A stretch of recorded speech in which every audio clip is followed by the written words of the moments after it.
Законот за јазици е сепаратистички и ќе предизвика меѓуетничка омраза, сметаат организаторите на денешниот предупредувачки протест пред Собранието на Република Македонија.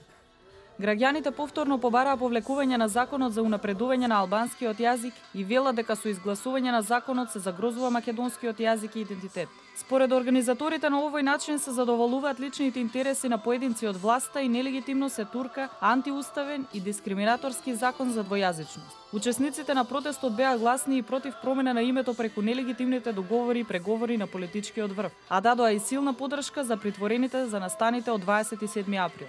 Ова е најнижок вид на практикување на политика, чисто политиканство, добивање поени за лични интереси, но со распродажба на највисоките свети заложби интереси.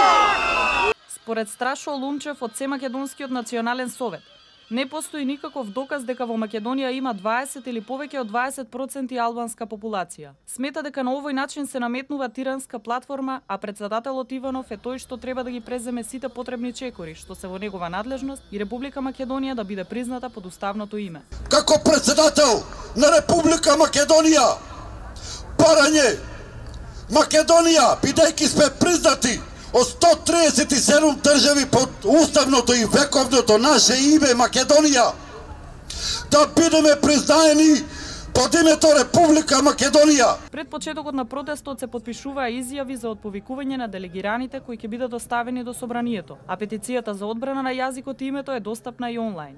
Граѓаните ќе протестираат пред законодавниот дом се додека нивните барања не бидат испочитувани и исполнети од власта, а најавуваат и дека во истиот момент кога законот за јазиците ќе биде објавен во службен весник, ќе биде оспорен и пред Уставниот суд на Република Македонија.